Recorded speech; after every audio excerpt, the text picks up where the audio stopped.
कलयुग की विशेषता है कि मन ही मन अगर कोई पुण्य करे, भले ही वो शरीर से न कर पाए तो भी उसको सब कर्म का फल मिल जाता है। पर कलयुग में अगर कोई मन से पाप करे तो उसका फल नहीं मिलता। स्वामी जी महाराज कहा करते थे, इसका अर्थ ये मत सोचना कि कलयुग में पाप करने पर मन से फल नहीं मिलता तो मन से खूब पाप करते रहे। ये बात इसलिए कह दी गई कि कोई ये ना सोचे कि मानसिक पाप तो हमने कर ही लिया, अब शारीरिक पाप भी कर लो। इसलिए बताया गया ये बात, क्योंकि मन में जैसा चिंतन होता है वैसी क्रिया होती है जीवन में। इसलिए मन से खूब पुण्य सत्कर्म करो, पर मन से पाप कभी नहीं करना चाहिए, तो मन से किए हुए पुण्यों का फल मिलेगा। नारायण ये विशेषताओं के कारण कलयुग को छोड़ दिया। कलयुग ने कहा, महाराज मुझे आपसे बहुत डर रहता है, कोई जगह रहने के लिए दे दो जहाँ निश्चिंत रह सकूं। अभ्यर्थिस्तदा तस्मै स्थानानि कले ददौ द्यूतं पानं स्त्रियः सूना यत्र धर्म चतुर्विधम्। 4 जगह रहने के लिए दी, ध्यान से सुनना। अगर कलयुग से बचना हो तो इन 4 जगहों से बच के रहना। जहां पर जुआ खेला जाता है वहां पर कलयुग का निवास होता है। धर्मराज राजा युधिष्ठिर खांडव वन को भी मेहनत करके उसको इंद्रप्रस्थ राज्य बना लिया था और अश्वमेध यज्ञ किया था। पूरे विश्व के स्वामी हो गए, भूमंडल के राजा हो गए। पर जो पूरे भूमंडल का राजा बन गया था वो भी छल कपट करके शकुनी ने जुए में बुला करके और छल कपट करके सब कुछ ले लिया। जंगल जंगल भटकना पड़ा। तो जहाँ जुआ होता है वहां पर हम यहीं की बात बताएंगे, नाम नहीं लेंगे। हम जब पढ़ते थे, पढ़ने में बहुत तेज थे, सरकार हमको पैसे दिया करती थी, एक कक्षा की परीक्षा ये भी अच्छे नंबर लाए थे। तो यही पास का हम बताएंगे नहीं तो कहीं उसको बता दो आप लोग, तो आपके क्षेत्र की बात है।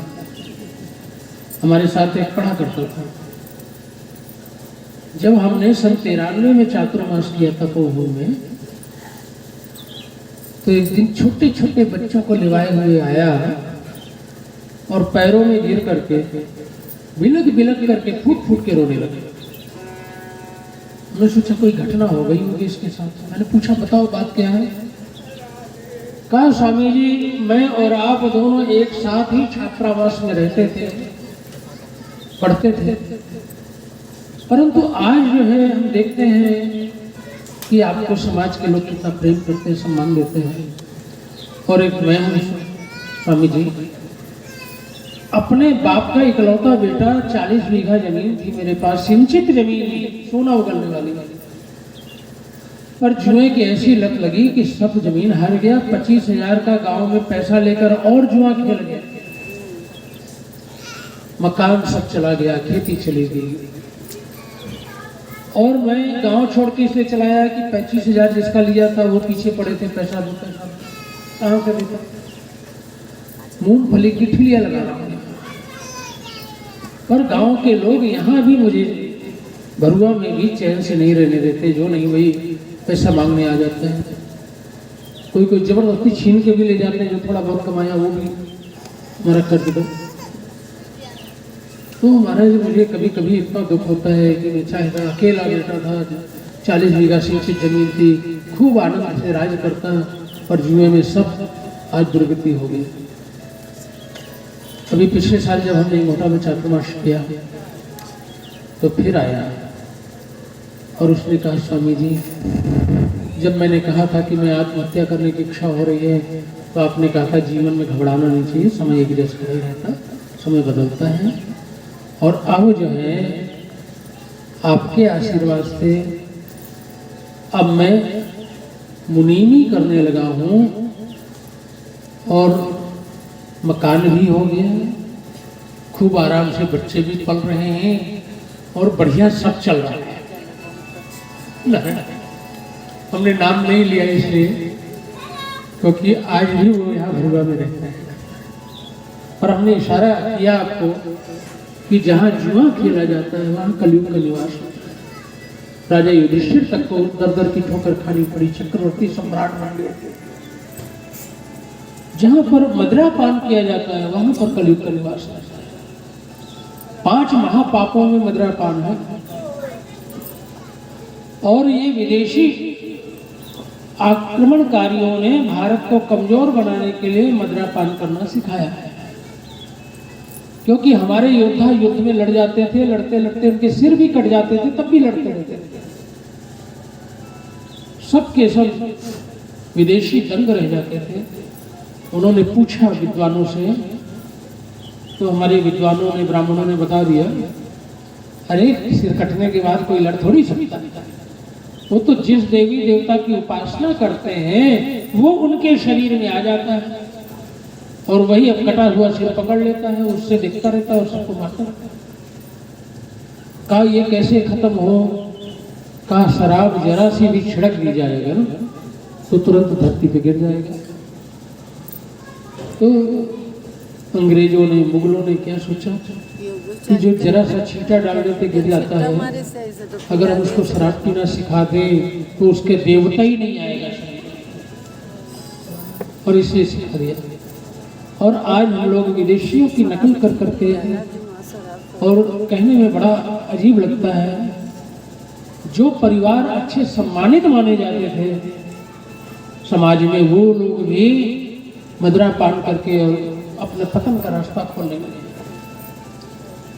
5 महापाप होते हैं, ब्रह्महत्या, सुरापानम, स्त्रीअंगुरुंगनागमः, महानतम पातकान्यः, संसर्गशापितः। ब्राह्मण को मार डालना, ब्रह्महत्या करना, मदिरा पान करना, चोरी करना, गुरु पत्नी गमन करना, और इन 4 का साथ करने वाला भी 5वां महापापी होता है। इसलिए इन लोगों का संग भी नहीं करना चाहिए। ये 5 महापापी होते हैं। नारायण। एक हमारे कुरारा के शिष्य ने हमको बताया, कहा स्वामी जी मित्रों के साथ हम शराब पी रहे थे और हम वहां से उठ करके आए। हमारे शिष्य का बेटा, वो हमीरपुर का माना हुआ वकील है, नाम नहीं लेंगे क्योंकि किसी को नाम लेने पर गलत हो जाता है। केवल शिक्षा लेने के लिए थोड़ा ले सकते हैं शिक्षक। उसने बताया कि स्वामी जी गलती हमारी केवल इतनी थी कि हम दोस्तों के बीच में, दोस्तों के कहने पर शराब पी लिए, और हम जैसे ही वहां से हट करके आए वहां पर एक का मर्डर हो गया और हमें लाइसेंसी बंदूक, पिस्तौल सब प्राप्त है, तो हमारा झूठा नाम लगा दिया गया और हमें जेल हो गई। बड़ा कष्ट उठाना पड़ा। उसने बताया तो ये जो 5वां महापापी बताया गया ना कि ऐसे का संग करने वाला भी महापापी होता है। कथा पढ़े लिखे लोगों को इशारे से समझ जाएंगे। मांडव्य मुनि के यहाँ केवल चोरों ने गठियां रख दी थी चोरी की, और मांडव्य मुनि को भी राजा ने सजा दे दी थी चोर समझ करके। तो ये 5 महापापी हैं। संग करने वाला भी जो है 5वां महापापी होता है, इसलिए इनका संग नहीं करना चाहिए। जहाँ जुआ होता है वहाँ कलयुग का निवास होता है, जहाँ मदिरा पान की जाती है वहाँ कलयुग का निवास होता है, जहाँ स्त्री संग होता है वहाँ कलयुग का निवास होता है। पर स्त्री तो घोर नरक का द्वार है ही, परंतु अपनी पत्नी में भी अति आसक्ति हो जाए तो नरक का द्वार खुल जाता है। भागवत कथा में प्रेरणा लेना चाहिए सीख करके। काशी की सर्वश्रेष्ठ सुंदरी कन्याएं अंबिका और अंबालिका वो विचित्र वीर को भीष्म पितामह ने विवाह करवा दिया था। पर उनकी सुंदरता से इतने आकर्षित हुए,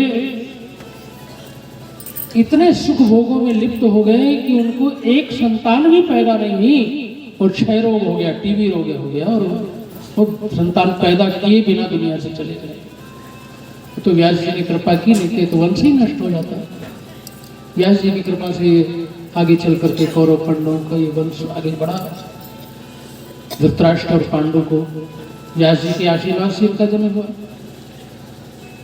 तो जहां पर स्त्री आसक्ति होती है वहां कलयुग का निवास होता है, और जहां किसी प्राणी की हिंसा की जाती है वहां पर ये 4 जगह रहने के लिए दी है। कलयुग ने कहा महाराज ये जगह कम पड़ती है और दे दो। पुनश्याचमानाय जातरूपम अदात प्रभु। फिर मांगने पर 5वां जो है सोना दे दिया। अब सोने का मतलब ये ना समझना कि सोने में कलयुग का निवास होता है। जहां अधिक धन होता है वहां पर कलयुग का निवास होता है। पैसे के कारण ही भाई भाई के दुश्मन हो जाते हैं, बाप बेटे तक दुश्मन हो जाते हैं, मित्र मित्र दुश्मन एक दूसरे के। अधिक धन, बहुत अधिक धन वो ठीक नहीं। अधिक धन संग्रह नहीं करना चाहिए। चोरों डाकुओं की किसी से बुराई थोड़ी होती है, जब उनको पता चलता है इसके यहाँ खूब इकट्ठा है तो उसको भी मार करके सबका सब ले जाते हैं। इसलिए अति संग्रह जहाँ होता है वहाँ कलयुग का निवास होता है। नारायण। कुछ लोग ऐसा कहते हैं कि परीक्षित ने सोना मांग लिया था तो मुकुट पहने था सोने का, इसलिए कलयुग सवार हो गया। पर हम आपको बता दें अन्याय अत्याचार का धन घर में नहीं आने देना चाहिए, नहीं तो संतानें बिगड़ जाती हैं। आज परीक्षित जी ने जो मुकुट पहना था वो मुकुट था या भीम ने जरासंध को मारा था तो जरासंध का मुकुट ले आए थे। पर युधिष्ठिर जानते थे कि जरासंध ने ये मुकुट अन्याय से बनाया है। 20,000 राजा जो केवल द्वारिकाधीश कृष्ण की जय बोलते थे, मगध राज जरासंध की जय नहीं बोलते थे, केवल इतने अपराध के कारण उनको राज्य छीन लिया, खजाना छीन लिया, सब छीन लिया। और वो 20,000 राजाओं के खजाने से कीमती रत्न इकट्ठा करके चुन करके उससे मुकुट बनाया था। धरती का सबसे कीमती मुकुट काल से भी बचा कर दिखाए, जिस समय तू बचाने में आए, काल से भी बचा कर दिखाए। जिससे तेरी दया दृष्टि हो कैसे उस पर कभी आँच आए। जिससे तेरी दया दृष्टि होवे, कैसे उस पर कभी आँच आए।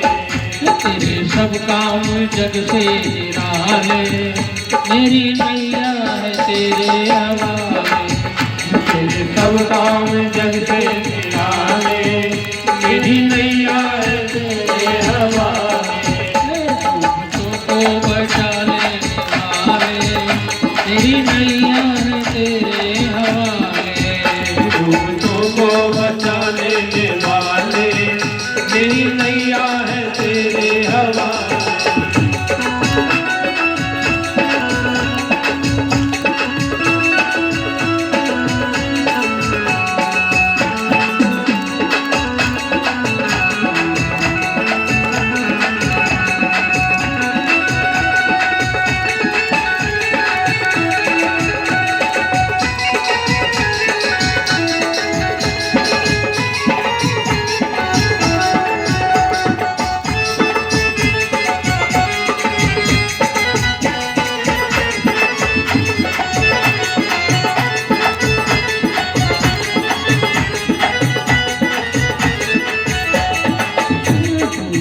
को बचा लेने वाले, मेरी नैया है तेरे हवाले। डूबतों को बचा लेने वाले, मेरी नैया है तेरे हवाले। पृथ्वी सागर व पर्वत बनाए, पृथ्वी सागर व पर्वत बनाए, उन्हें धरती पे दरिया बहाए। तूने धरती पे दरिया बहाए। सूरज करोड़ों सितारे, चांद सूरज करोड़ों सितारे, फूल आकाश में भी खिलाए, फूल आकाश में भी खिलाए, पृथ्वी सागर व पर्वत बनाए, तूने धरती के दरिया बहाए, पृथ्वी सागर व पर्वत बनाए, तूने धरती पे दरिया बहाए, चांद सूरज करोड़ों सितारे, फूल आकाश में भी खिलाए, चांद सूरज करोड़ों सितारे, फूल आकाश में भी खिलाए, तेरे बस में अंधेरे उजाले, तेरी नैया है तेरे हवाले, तेरे बस में अंधेरे उजाले, मेरी नैया है तेरे हवाले,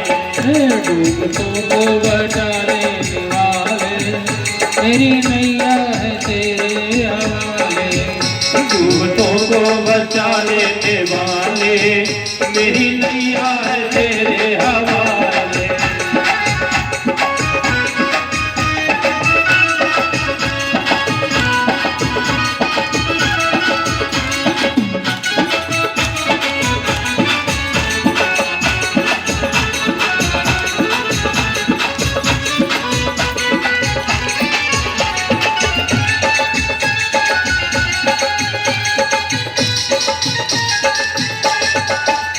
डूबतों को बचाने वाले, मेरी नैया है तेरे हवाले, डूबतों को बचा लेने वाले, मेरी नैया है तेरे हवाले, बिन तेरे चैन मिलता नहीं है, बिन तेरे चैन मिलता नहीं है, फूल आशा का खिलता नहीं है, फूल आशा का खिलता नहीं है, तेरी मर्जी बिना तो जहाँ में, तेरी मर्जी बिना तो जहाँ में एक पत्ता भी हिलता नहीं है, एक पत्ता भी हिलता नहीं है, बिन तेरे चैन मिलता नहीं है, फूल आशा का खिलता नहीं है, बिन तेरे चैन मिलता नहीं है, फूल आशा का खिलता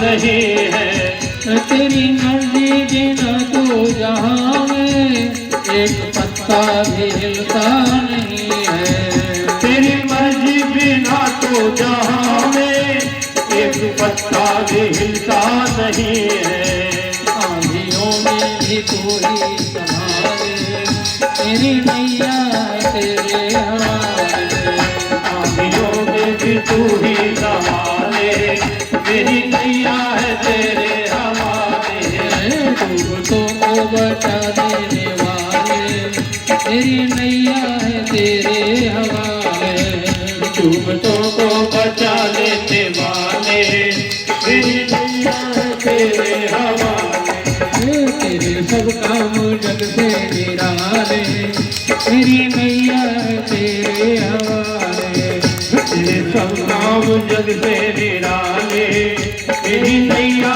है तेरे हवाले, और मुझे इस भंवर से निकाले, मेरी नैया है तेरे हवाले, भंवर से निकाले, मेरी नैया है तेरे हवाले, डूबतों को बचा लेने वाले, मेरी नैया है तेरे हवाले, डूबतों को बचा लेने वाले, मेरी नैया है तेरे हवाले, डूबतों को बचा लेने वाले, मेरी नैया है तेरे हवाले, डूबतों को बचा लेने वाले, मेरी नैया है तेरे हवाले, डूबतों को बचा लेने वाले, मेरी नैया है तेरे हवाले। बोलिए लीला बिहारी भगवान की जय हो। की कृपा से सब काम हो रहा है, अतवार के बिना ही मेरी नाव चल रही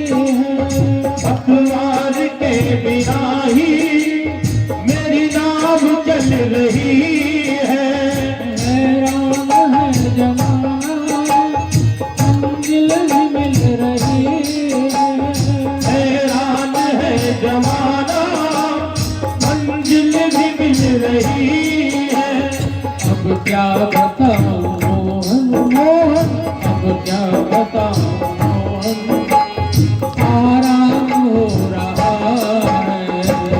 क्या बताओ मोहन, आराम हो रहा है। करते हो तुम कन्हैया, मेरा नाम हो रहा है। करते हो तुम कन्हैया, मेरा नाम हो रहा है। आपकी कृपा से सब काम हो रहा है। मेरा आपकी कृपा से सब काम हो रहा है।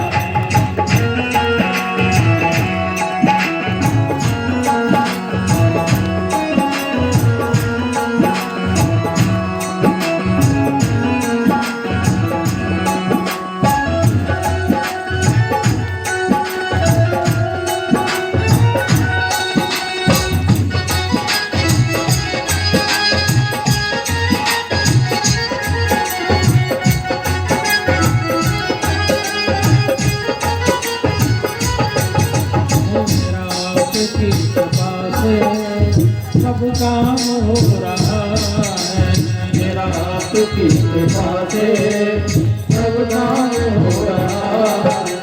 मुझे हर डगर डगर पर तुमने दिया सहारा। मुझे हर डगर डगर पर तुमने दिया सहारा। मेरी जिंदगी बदल दी तूने करके एक इशारा। मेरी जिंदगी बदल दी तूने करके एक इशारा। एहसान पे तेरा है कन्हैया, एहसान पे तेरा है, एहसान हो रहा है। एहसान पे तेरा ये एहसान हो रहा है। करते हो तुम कन्हैया, मेरा नाम हो रहा है। करते हो तुम कन्हैया, मेरा नाम हो रहा है। आपकी कृपा से सब काम हो रहा है। मेरा आपकी कृपा से सब काम हो रहा है।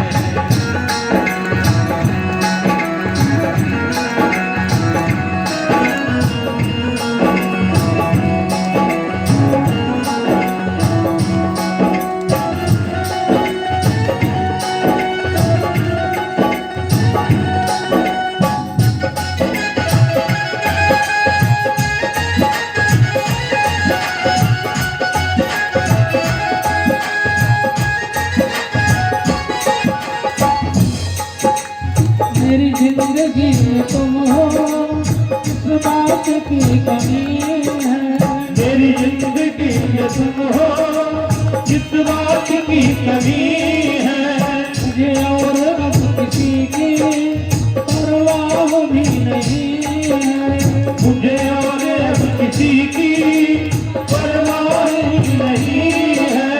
मेरी बदौलतों से मेरी बदौलतों से सब काम हो रहा है। मेरी बदौलतों से सब काम हो रहा है। करते हो तुम कन्हैया, मेरा नाम हो रहा है। करते हो तुम कन्हैया, मेरा नाम हो रहा है। सब काम हो रहा है। मेरा आपकी कृपा से सब काम हो रहा है।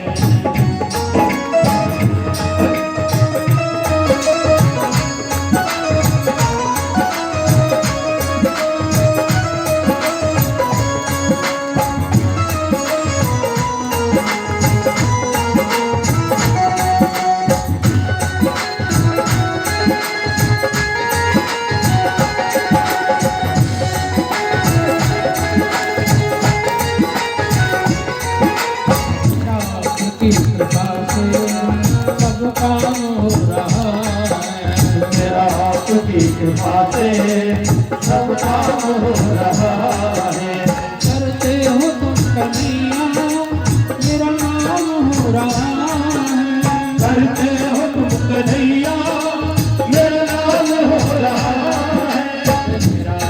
की कृपा से सब काम हो रहा है। मेरा आपकी कृपा से सब काम हो रहा है। दुनिया में होंगे लाखों, तेरे जैसा कौन होगा। दुनिया में होंगे लाखों, तेरे जैसा कौन होगा। तुझ जैसा बंदा परवर, भला ऐसा कौन होगा। तुझ जैसा बंदा परवर, भला ऐसा कौन होगा। आना है तेरा नाम मैया, आना है तेरा नाम, आराम हो रहा है। आमा है तेरा नाम, आराम हो रहा है। सुनते हो तुम कन्हैया, मेरा नाम हो रहा है। करते हो तुम कन्हैया, मेरा नाम हो रहा है। सब काम हो रहा है। मेरा आपकी कृपा से सब काम हो रहा है। मेरा आपकी कृपा से सब काम हो रहा है। मेरा आपकी कृपा से सब काम हो रहा है। मेरा आपकी कृपा से सब काम हो रहा है। सब काम हो रहा है। सब काम हो रहा है। सगाई सबसे ऊंची, प्रेम सगाई सबसे ऊंची प्रेम सगाई। दुर्योधन की मेवा त्यागी, दुर्योधन की मेवा त्यागी।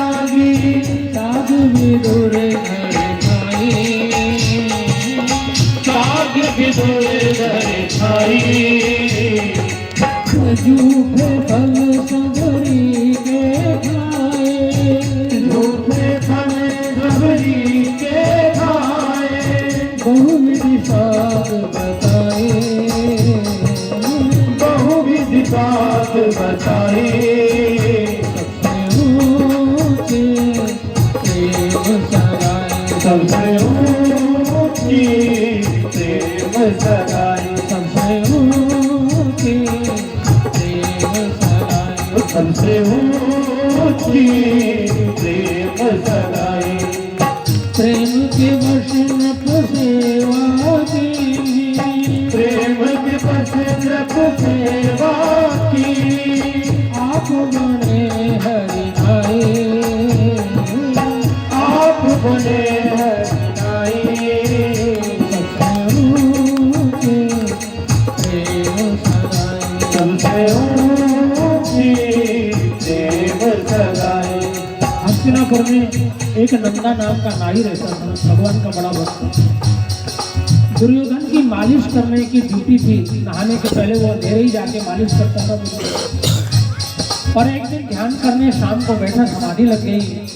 सूरज निकल आया, भगवान को चिंता हुई है, ध्यान में बैठा है और समय से नहीं पहुंचेगा। दुर्योधन इतना दुष्ट है, इसको मृत्यु दंड भी दे सकता है। इसे कन्हैया नाई का वेश बना कर गए तो कन्हैया ने ये मालिश की। दुर्योधन दंग रह गया। अरे नंदा, तू इतनी बढ़िया मालिश कला जानता है, जैसे एक एक नस नाड़ी की विकार दूर कर रहा हो, दर्द खत्म कर रहा हो शरीर का। आज देर से आया, तुझे इनाम दूंगा, कल निकाल के रखूंगा। और भगवान उधर गए। जब समाधि खुली, धूप चढ़ी, देख के घबराया, भागा और भागते हुए आया। तब तक तो दुर्योधन सभा में बैठ गए। जाके पैरों तले गिरा, मेरे को आज माफ कर दो, मैं अब कभी गलती नहीं करूंगा, आज मैं मालिश करने समय से नहीं आ पाया। दुर्योधन ने कहा, अरे नंदा, तूने तो आज ऐसी मालिश की है जैसी कभी नहीं की। और घबरा गया, वो सोचा नाराज ज्यादा है, अब मेरे को माफ नहीं करेगा। डर के मारे कांपने लगा। बस आज की माफी कर दो, अब कभी गलती नहीं होगी, मैं समय से आऊंगा। कहा, नंदा हो क्या गया? अरे आज तो देर से आया था, पर मालिश इतनी अच्छी की जैसी कभी नहीं की। अच्छा हुआ तू आ गया, अपना इनाम लिएगा। ये नाराज ज्यादा है लगता है, ये तो छोड़ेगा नहीं आज मेरे को जिंदा। पर सभा के लोगों ने कहा, नंदा अभी थोड़ी देर पहले ही तो तू मालिश करके गया है, और जब मोहरों की थैली दी दंग रह गया, समझ गया आज कौन आया मालिश करने। और नंदा ने उसके बाद दुर्योधन की नौकरी छोड़ दी और भगवान का भजन पूजन करते हुए जीवन बिताया। मेरे कारण भगवान को इस अन्याय अत्याचारी का मालिश करना पड़ा। भक्त के ऐसे वश में भगवान है। प्रेम के बस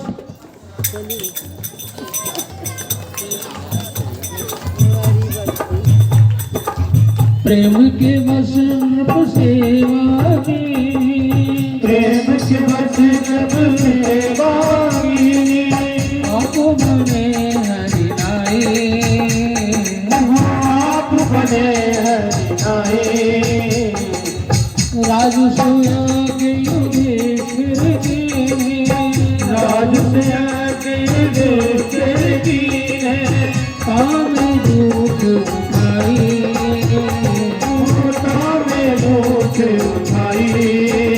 सबसे ऊंची प्रेम सगाई, सबसे ऊंची प्रेम सगाई, सबसे ऊंची प्रेम सगाई, सबसे ऊंची प्रेम सगाई। प्रेम के वश पारथ रचना क्यों, प्रेम के वश पारत रहा क्यों, भूल गए ठकुराई, भूल गए ठकुराई। ऐसी प्रीति बड़ी वृंदावन, ऐसी प्रीति बड़ी वृंदावन, गोपियाँ नाच नचाए, गोपियाँ नाच नचाए,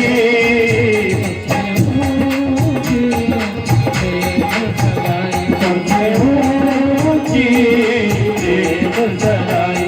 दूर दूर हिलाए पुरानी, दूर दूर हिलायक नाही, दूर श्याम हिलाए पुरानी, दूर जाने हिलायक नाही, सूरदास हिलाए पुरानी, सूरदास हिलायक नाही, कहाँ लगी करो पढ़ाई, कहाँ लगी करो बढ़ाई, सबसे ऊंची प्रेम सगाई, सबसे ऊंची प्रेम सगाई, सबसे ऊंची प्रेम सगाई। सर्वे मंत्राणि पश्यन्तु मा कश्चित् दुर्भाग्यं भवेत्। ओम शांति शांति सुशांतिर्भवतु। और आप लोग अपने अपने स्थान पर विराजमान हो जाएंगे। भगवान की आरती और प्रसाद लेकर नारायण, हमारे उपदेशों की और भजन कीर्तनों की पुस्तकें यहाँ पर उपलब्ध हैं। कल हम रखवा देंगे मंच पर, और यहीं बगल में कमरे में ही ठहरे हैं। जो लोग लेना चाहें तो विद्यार्थियों से भी ले सकते हैं। लागत मूल्य पर वो पुस्तकें हम उपलब्ध कराते हैं। कल से यहाँ मंच पर भी उपलब्ध रहेंगे। हरिकान हाथों से मिलने का सत्संगी ही बहाना है। चाहतों से मिलने का सत्संगी ही बहाना है। चाहतों से मिलने का सत्संगी ही बहाना है। ओ मोहन तो से मिलने का सत्संगी ही बहाना है। ये दुनिया वाले क्या जाने, ओ दुनिया वाले क्या जाने, मेरा रिश्ता पूरा है। दुनिया वाले क्या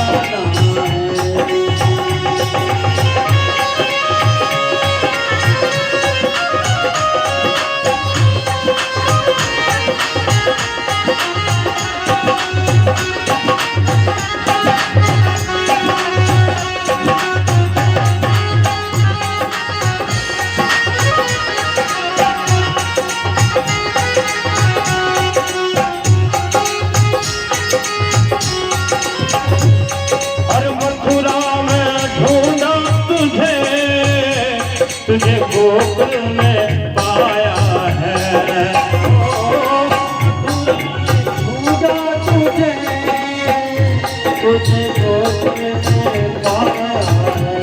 ओ मथुरा में ढूंढा तुम्हें तुम्हें गोद में पाया है। मेरे आना ठिकाना है सारा तुझे मिलेगा सत्संगी माना है सारा तुझे मिलने का सत्संगी माना है। ओ मोहन तुझे मिलने का सत्संगी माना है। ये दुनिया वाले ये दुनिया वाले दुनिया वाले क्या जाने ओ दुनिया वाले क्या जाने मेरा दिल तो दीवाना है दुनिया वाले क्या जाने मेरा दिल तो दीवाना है।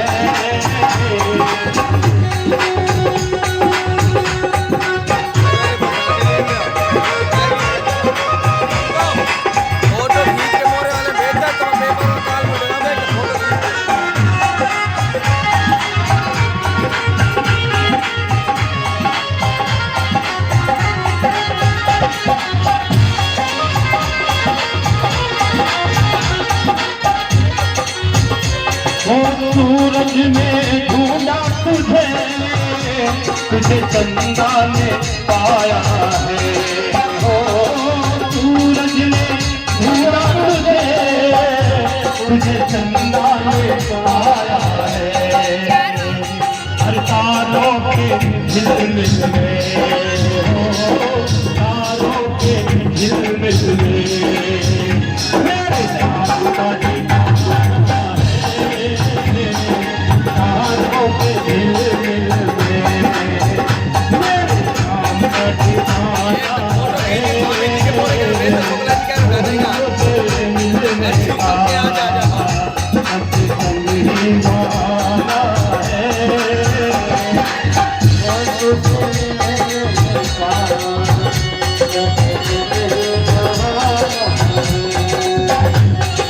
बालों ने ढूंढा तुझे तुझे गोपियों ने पाया है। हो बालों ने ढूंढा तुझे तुझे गोपियों ने पाया है। राधा जी के हृदय में हो राधा जी के हृदय में मेरे